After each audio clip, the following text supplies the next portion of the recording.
Menjawab soal kelanjutan status tersangka Kabasarnas Marsikal Madya Henry Alfiandi, TNI mengatakan penyelidikan kasus dugaan korupsi pengadaan barang dan jasa Basarnas akan dimulai dari awal oleh Pusat Polisi Militer atau Puspom TNI. Dalam konfirmasi via sambungan telepon, Kepala Pusat Penerangan TNI Laksamana Muda Julius Wijoyono mengatakan proses penyelidikan kasus tetap menjunjung asas praduga tak bersalah kepada setiap pihak yang diperiksa. Beberapa kali Julius menegaskan semua pihak harus mematuhi aturan dan prosedur hukum yang berlaku. Sebelumnya, Komisi Pemberantasan Korupsi mengaku khilaf atas penanganan kasus Henry karena penetapan tersangkanya tidak dikoordinasikan dengan Puspom TNI. Dari serangan ke Puspom TNI, ya kan? Kalau berdasarkan Puspom TNI, maka Puspom TNI berdasarkan LP tadi melakukan tindakan penyidikan dan seterusnya, bila terbukti baru tetapkan tersangka. Yang disebutkan dengan melanggar hukum, melanggar hukum, itu adalah tadi belum ada proses seperti itu, kok tiba-tiba tentukan tersangka. Dari mana alurnya? Oke, berarti bakal mulai dari awal lagi apa ya, kemungkinannya begitu ya? Dari Puspomnya? Ya pasti. LP baru diberikan Jumat kemarin. Tadi dari mulai Jumat kemarin, itu yang disidik dulu adalah Letkol ABC. Letkol ABC akan berkembang. Kemana larinya uangnya dan sebagainya. Asas praduga tak bersalah, itu harus ditekankan, dipakai bener, jangan ngawur.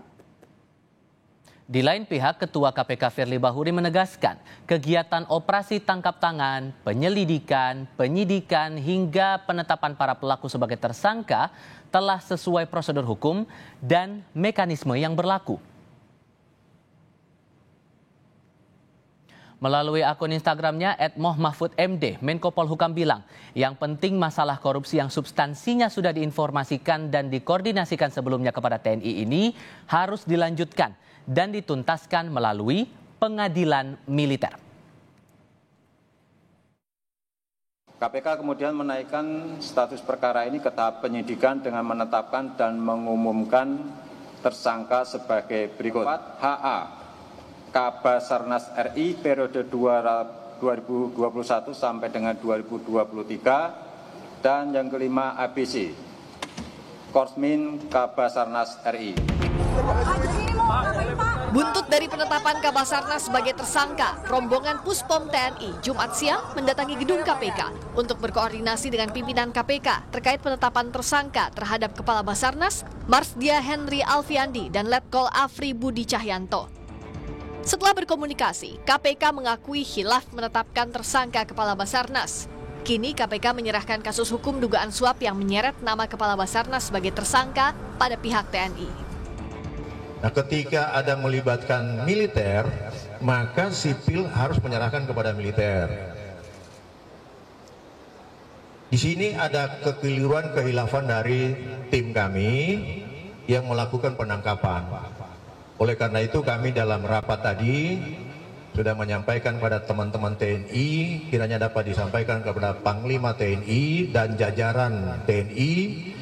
Atas kehilafan ini kami mohon dapat dimaafkan, dan ke depan kami akan berupaya kerjasama yang baik antara TNI dengan KPK dan aparat penegak hukum yang lain dalam upaya penanganan pemberantasan tindak pidana korupsi. Sebelumnya, Komandan Pusat Polisi Militer dan Puspom TNI Marsikal Muda Agung Handoko menegaskan langkah KPK menetapkan Kabasarnas Marsdia Henry Alfiandi sebagai tersangka menyalahi aturan.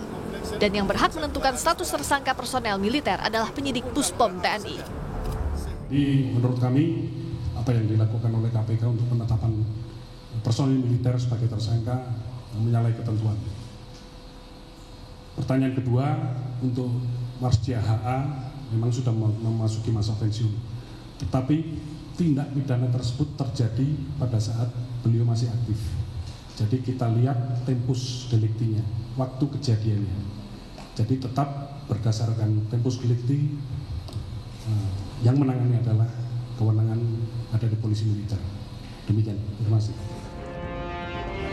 Peneliti Pusat Kajian Anti Korupsi UGM Zainur Rohman mengkritisi KPK perlu bangun komunikasi kerjasama dengan POM TNI karena ada sipil dan militer terlibat dalam kasus itu, serta perlu dibentuk tim penyidik dan pengadilan koneksitas. Iya, tentu ini KPK perlu untuk membangun komunikasi dan kerjasama dengan baik, khususnya dengan POM TNI. Kenapa? Karena ada pelaku dari kalangan sipil dan ada pelaku dari kalangan militer. Dalam hal ada penyertaan seperti ini, artinya tindak pidana dilakukan bersama-sama antara sipil dan militer, perlu dibentuk tim penyidik koneksitas, dan peradilannya pun harus peradilan koneksitas. Artinya dibentuk bersama-sama tim gabungan antara KPK dengan POM TNI. Demikian juga nanti jaksa dari KPK juga dengan auditor militer. Sebelumnya KPK mengatakan Kabasarnas Marsdia Henry Alfiandi diduga menerima uang total 88,3 miliar rupiah dari sejumlah vendor sebagai pelicin agar bisa memenangkan tender proyek pengadaan periode 2021-2023. Tim Liputan Kompas TV.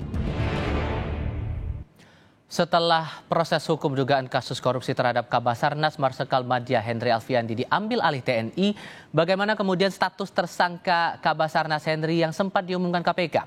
Benarkah ada kesalahan prosedur dalam penetapan tersangka terhadap Kabasarnas? Kami ulas bersama pengamat hukum yang juga dosen Sekolah Tinggi Hukum Indonesia Jentera, Bivitri Susanti, dan mantan penyidik Komisi Pemberantasan Korupsi Yudi Purnomo. Mbak Fitri, Mas Yudi, selamat sore, apa kabar? Selamat sore, alhamdulillah baik. Terima kasih semuanya sudah bergabung. Mbak Fitri, satu pertanyaan sederhana. Jadi kalau menurut Anda, ada salah prosedurkah di sini? Sebenarnya dasarnya sih tidak ya. Karena kita harus ingat ada pasal 42 tuh, Undang-Undang KPK. Yang intinya bilang bahwa KPK mengkoordinasikan dan mengendalikan penyelidikan, penyidikan, dan penuntutan tindak pidana korupsi yang dilakukan bersama-sama oleh orang yang tunduk pada peradilan militer dan peradilan umum. Jadi intinya kan tindak pidananya itu tindak pidana dalam konteks peradilan umum. Siapa saja bisa melakukan. Nah memang soalnya adalah kita itu masih punya peradilan militer. Ini memang anomali, unik, dan ini adalah sisa atau kalau boleh saya sebut beban sejarah. Kita masih punya peradilan militer sehingga kalau pelakunya ada yang anggota TNI, maka memang biasanya akan dibentuk yang tadi sudah disebutkan oleh peneliti Pukat, namanya kalau ada penyertaan begitu ya, itu namanya ada tim koneksitas. Jadi ada sipilnya, ada militernya. Nah tapi karena tindak pidananya tindak pidana korupsi, ini kan bukan nggak ada urusan dengan militer. Kan jabatannya sebenarnya juga jabatan sipil Kabasarnas ya.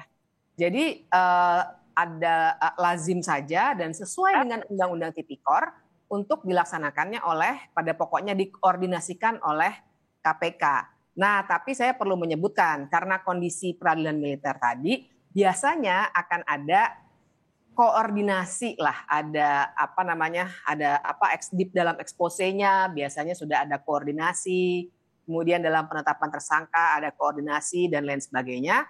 Dan saya kira di sini ada sedikit miskomunikasi. Tapi saya harus beri catatan, menurut saya KPK tidak sepatutnya juga minta maaf. Gitu ya, poin saya di situ minta maafnya itu. Kenapa? Karena sebenarnya ia tengah menjalankan tugasnya dan kalau memang ada hal-hal yang harus dijernihkan dan setahu saya juga sudah direncanakan akan dibuat tim penyidik koneksitas ini, ya seharusnya langsung jalankan saja karena kita harus berpegang pada ini tindak pidananya apa. Karena dalam Undang-Undang Peradilan Militer pun sebenarnya sudah jelas tuh. Kalau yang terkait dengan tindak pidana yang ada kaitannya dengan sipil, maka yang digunakan adalah mekanisme di peradilan umum. Sekalipun status orang yang terlibat di sini jabatannya masih anggota aktif TNI, tapi jabatan di struktur sipil, maka peradilan militer jadi tidak tepat menurut Anda, begitu? Secara Undang-Undang Peradilan Militer bilangnya begitu. Bahwa harus ada koordinasi karena kita punya Undang-Undang Peradilan Militer, ya. Tindak pidananya, tapi ini bukan tindak pidana dalam konteks militer. Oke, kalau menurut Anda, Mas Yudi, sebagai mantan penyidik KPK, siapa yang patut bertanggung jawab untuk mengusut kasus ini sebetulnya? Ya tentu saja pimpinan KPK. Ingatlah bahwa OTT itu bukan artinya penyelidik bergerak sendiri ya. Itu ada proses awalnya, dimulai dari adanya laporan dari masyarakat. bahwa di suatu instansi ada penyelenggara negara yang akan menerima suap. Disitulah kemudian melapor kepada pimpinan KPK dan dibuat surat perintah penyelidikan. Ya, ketika pimpinan KPK setuju, surat perintah penyelidikan ini adalah dasarnya. Sehingga di situ ya pimpinan KPK sudah mengetahui bahwa ada calon penyelenggara negara, ya kan, yang istilahnya di suatu instansi yaitu Basarnas ya yang diduga akan menerima, dan di situ kan profilnya jelas disebutkan siapa calonnya, apa yang akan menerima suap dan sebagainya. Nah kemudian ketika tim pun turun ke lapangan ya ataupun menyadap ataupun merekam pembicaraan, pasti selalu memberikan progress reportnya kepada atasannya, ya tentu saja secara berjenjang akan melaporkan kepada atasannya lagi hingga kepada pimpinan. Dan ketika ditangkap ya itu sudah jelas gitu kan, barang buktinya ada, pelakunya ada, kemudian perkaranya ada, yaitu pengadaan barang dan jasa. Sehingga tidak bisa lagi mereka tidak tahu gitu kan, ini ada kekilafan, karena begitu ditangkap ya siksa ya dalam proses penyelidikan ya ketika OTT, maka akan langsung dilaporkan dalam bentuk gelar perkara kepada pimpinan. Di situ semua disampaikan apa barang buktinya, berapa miliar uangnya, ya siapa saja yang terlibat, siapa saja menjadi saksi, ya yang kemudian dokumen-dokumen apa yang didapatkan, yang akhirnya nanti di forum ekspos itu yang hadir adalah penyelidik, penyidik, penuntut, ya kemudian ada direkturnya, ya direktur penyelidikan, penyidikan, penuntutan, deputi penindakan, dan ada pimpinan. Itu ahli hukum semua. Dan di situ ya ada perdebatan biasanya yang form di situ ya ketika statusnya naik ke penyidikan maka akan ditemukan siapa itu akan ada tersangkanya seperti itu. Jadi kalau saya melihat tidak ada yang salah gitu kan. Ingat loh, ada dua hal yang penting di sini, yaitu masalah formil. Oke, ada perdebatan itu bisa kita ini kan lah. Tapi ingat yang paling penting adalah materialnya, yaitu tindak pidana korupsinya. Baik. Jangan sampai perdebatan kita masalah minta maaf, masalah menyalahkan penyelidik, tidak buyar semua. Ingat, KPK sudah menetapkan pemberi. Baik. Ya kan, setiap penerimanya aja, tidak mungkin kejahatan suap menyuap, ada pemberi, tidak ada penerima. Baik. Seperti itu. Oke. Dari pihak TNI sudah datang kemarin ke KPK meminta konfirmasi audiensi, sampai pada akhirnya terakhir saya menerima kabar dari pihak TNI, dari Kapuspen TNI langsung bahwa proses penyelidikannya Mbak Fitri akan ditangani Puspom dari awal. Jadi akan proses penyelidikan dari awal. Jadi menurut Anda bagaimana itu kemudian? Setelah sebelumnya KPK sudah menetapkan tersangka Kabasarnas.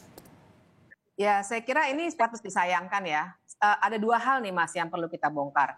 Yang pertama itu asumsi publik barangkali ya, makanya pemirsa semua harus dijernihkan dulu nih. Yang namanya OTT itu bukan yang nggak sengaja terus nangkep orang. OTT itu seperti dijelaskan oleh Mas Yudi barusan, itu prosesnya panjang. Jadi pimpinan itu nggak mungkin nggak tahu bahwa ada seorang yang punya keanggotaan militer itu akan di OTT gitu ya. Dan kemudian juga yang harus diketahui, dari diskusi yang sudah kami lakukan dalam beberapa forum tertutup, sebenarnya juga sudah ada koordinasi dengan pihak TNI. Nah, tapi ada sedikit miskomunikasi kemudian yang terjadi. Nah, kemudian yang kedua, kita juga harus jernihkan di kepala kita bahwa tidak boleh ada pihak-pihak atau kelompok di NKRI ini yang kebal hukum. Ya, artinya betul bahwa dia anggota TNI harus ada prosedur tersendiri, tapi bukan berarti ia jadi tidak boleh disentuh oleh aparat penegak hukum biasa. Nah, jadi saya kira patut disayangkan seandainya diulang dari awal. Tapi yang saya dengar memang akan dibentuk dan ini lazim dilakukan yang namanya tim koneksitas tadi. Jadi akan ada tukar menukar barangkali ya alat bukti dan bangunan kasusnya dan lain sebagainya. Sehingga kalau dikatakan dari awal, saya kira tidak akan betul-betul dari nol, tapi seperti saya katakan tadi, sesungguhnya TNI juga bukannya belum tahu sama sekali tuh kalau dari diskusi yang sudah kami lakukan. Karena OTT itu tidak tiba-tiba nangkep orang begitu ya, tidak seperti itu. Pasti ada prosedur pendahuluannya. Oke, jadi jawaban singkatnya untuk pertanyaan saya ini Mbak Fitri, untuk penetapan tersangka oleh KPK ini tidak bisa langsung digugurkan ya? Singkat saja, iya atau tidak? Penetapan tersangka oleh KPK, saya kira dalam konteks kesalahan prosedur bisa ada tindakan hukum yang dilakukan. Baik. Oke, Mas Yudi, dengan polemik ini, mungkin Anda mendapatkan informasi juga dari teman-teman penyidik yang masih berada di KPK. Apa respon dari teman-teman penyidik soal ini? Ya tentu kan sedang ramai ya informasi misalnya direktur penyidikan gitu kan sekaligus PLT Deputi Penindakan kan diinformasikan mundur gitu ya. Tapi bagi saya berharap bahwa isu itu tidak benar. Ya, informasi itu tidak benar. Saya berharap bahwa Kang Asep gitu kan sebagai Direktur Penyidikan dan PLT Deputi Penindakan masih tetap di KPK. Kita harus kawal pemberantasan korupsi. Kan kasus bukan hanya ini saja, banyak kasus-kasus yang lain. Toh sekarang kan kita melihat dari pihak TNI pun juga mengatakan serius untuk melakukan penegakan hukum ya terhadap kasus korupsi yang dilakukan oleh anggotanya. Dan tadi benar dikatakan oleh Mbak Bipip ya bahwa ini sudah tidak mulai dari nol. Ingat loh, rekaman pembicaraan penyadapannya ada, barang bukti uangnya ada, keterangan saksi-saksi yang memberikan ada, gitu kan? Jadi istilahnya sekarang yang harus dilakukan bahwa pegawai KPK ya walaupun kemarin disalahkan oleh pimpinan KPK, mereka sekarang harus gitu kan, moralnya nggak boleh runtuh ya, bahwa mereka bisa melihat ya bagaimana ciri pimpinan sekarang seperti itu. Oleh karena itulah maka saya mengatakan bahwa karena pimpinan sekarang suka menyalahkan pegawai, makanya pegawai harus juga mawas diri bahwa mereka harus tegak lurus dengan aturan, mereka tidak boleh salah, mereka tidak boleh menyimpang dan lain sebagainya. Intinya saya minta nggak ada lah pegawai KPK yang mundur gara-gara kasus ini, seperti itu. Baik, Mas Yudi Purnomo terima kasih, Mbak Bivitri Susanti juga terima kasih sudah berdiskusi bersama kami. Selamat sore semuanya.